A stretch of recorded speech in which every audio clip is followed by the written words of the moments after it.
එකපාරක් ගියොත් ආයෙ යන්න හිතෙන්නේ නැති සංචාරක ඉසව් අතරේ මේ සංචාරයේ ගියොත් ඔයාට ආයෙත් වරක් යන්න හිතෙනවාමයි. වෙලාව හවස 3 පසු වී ඇත. හල්දුම්මුල්ල ප්‍රාදේශීය ලේකම් කොට්ටාසය ඇතුලේ අද සෞම්‍ය දවසක්. පුංචි බයික් රයිඩ් එකකුත් එක්ක හපුතලේ පැත්තට යන ගමන් මං දැන් ඉන්නේ. සෝබාදහමේ ආශිර්වාදයේ මැදින් මේ යන ගමනේ හපුතලේ කන්ද මැද තියෙන මෙන්න මේ අපූරු අවන්හලෙන් ඩාව පහ වුණත් දිවා ආහාරය අරන් හපුතලේ view point එකේ මදක් නතර වීමෙන් පසු ආයෙත් හපුතලේ පැත්තට හෙමින් ළඟා වෙද්දි හවස 4ත් පහුවෙලා. සීතලත් එක්ක පිණි වැටෙන මේ වෙලාවේ හපුතලේ පොලිස් අභ්‍යාස විද්‍යාලය ළඟින් වමට තියෙන පාර තමයි මං දැන් ඉන්නේ. හපුතලේ ඉඳලා කිලෝමීටර් 5ක් වගේ යනකොට තංගමලේ රශ්මිතේ මැද හුදකලා පාරකින් මේ යන්නේ 1931 කාලයේදී ඉදුණු අපූර්වම නිර්මාණයක් බලන්නයි. මං දැන් ඉන්න මේ තැන තමයි තංගමලේ රශ්මිතයෙන් වටුණු යුරෝපානු වයිබ් එකක් තියෙන තංගමලේ ඇඩිෂන් බංගලාව. ශනයෙන් කාලගුණය වෙනස් වෙන මේ අපූර්ව නවාතැනේ ටිකක් ඉඳලා ඊට පස්සේ දැන් ට්‍රැවල් ජීවිතේ හමුණු තවත් මිත්‍රයෙක් බලන්නයි. මං දැන් ඉන්නේ හපුතලේ දුම්රිය නැවතුමේ. දැඩි මීදුම් වලාවන් මැද ගල් ගැහෙන සීතල. ඉතින් ස්ටේෂන් මාස්ටරුත් හම්බෙලා පුංචි කතාවකින් අනතුරුව බිම් කළුවර වැටෙන්න මත්තෙන් ආපහු බෙලිහුල්ලොය පැත්තට එන්න පිටත් උනේ හෙට උදේම කළු පහන යන්න තියෙන නිසා. මේ තමයි එහෙනම් අද මගේ නවාතැන. පුංචියට පිළිවෙලට හදලා තියෙන මේ ලස්සන කබානායක තියෙන්නේ කළු පහන හන්දියේ ඉඳන් මීටර 800ක් හපුතලේ පැත්තට වෙන්න. උපරිම 8ක් වගේ ඉන්න පුළුවන් මේ වගේ කබාන දෙකක් මෙතන තියෙනවා. ඔයත් ළඟදි මේ පැත්තේ එන්න ඉන්නවා නම් මෙයාලගේ මේ කබානායක ළඟින් යන ස්වභාවික ඇලපාරෙන් සීතල වතුර ටිකක් නාගෙන රස කෑම ටිකකුත් කාලා රාත්‍රියක් ගත කරලා යන්න ඔයාලට පුළුවන්. රාත්‍රිය ගෙවි නැවුම් දවසක් උදා වී ඇත. එහෙනම් මේ අරඹුම කළු පහන දෙසටයි.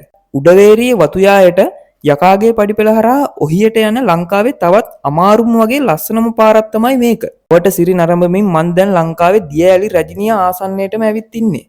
දැන් ඔය ඉදිරියෙන් පේන්නේ බමරකන්ද දියඇල්ලයි. ඔයාලත් එන්න ඉන්නවා නම් මෙතන රත වාහන ගාල් කරලා ප්‍රවේශ පත්‍ර අරන් ඇල්ල ළඟටම යන්න පුළුවන්. මෙන්න මේ වගේ ලස්සන පාරක් තියෙනවා. කොහොම හරි අද දවසේ උදේම ඇල්ල ළඟට එන්න ලැබීමම වාසනාවක්. හිතේ හැටියට මේ සෝබාදහම එක්ක මොහොතක් නතර වෙන්න ලැබීමම මානසික නිදහසක්. උස මීටර 263ක් වෙන මේ ඇල්ල තමයි ලංකාවේ උසම දියඇල්ල. ඉතින් මෙතනට එන ඔයාට ආරක්ෂිතව දියඇල්ල නරඹන්න මම දැන් ඉන්න මේ වේදිකාවේ ඉඳන් පුළුවන් බවත් මතක් කර මගේ ඊළඟ නැරඹුම් ඉසව්ව දෙසට ගමන ආරම්භ කළා. බමරකන්ද ඇල්ලේ සිට කිලෝමීටර 2ක් අඩිපාර දිගේ පාගමනින් යන්න වෙනවා. ඒ ඉසව්වට යන්න. ඒ වගේම මෙන්න මේ ෆයිනස් කැලෑව මැද්දෙන් යද්දි පරිස්සම් වෙන්න ඕනි. මොකද දිරපු ගස් තියෙන නිසා හා අධික බෑවුමක් පහලින් ඇති නිසා. ෆයිනස් කැලෑව ඉවරලා මානා කැලෑව මැදින් හරිත ලෝකයට මම පිවිසී හමාරයි. මට දැනෙන මේ සීතල, මේ සුලන් රැල් වගේම ඇස පිනවන මේ දසුන් විඳින්න තරම් ශ්‍රී ලාංකිකයෙක් ලෙස මං කොච්චර වාසනාවන්තද. ලස්සන තෘණ වර්ග වගේම මේ පරිසරයට ආවේනික මල් වර්ග ගොඩක් දැක ගන්න පුළුවන් බවත් එන්න ඉන්න ඔයාට මතක් කරනවා. ඔය ඉදිරියෙන් පේන්නේ මගේ ඊළඟ නැරඹුම් ඉසව්ව තමයි. ලඳු කැලෑව මැද්දෙන් පෙරමුණ බලා යන මට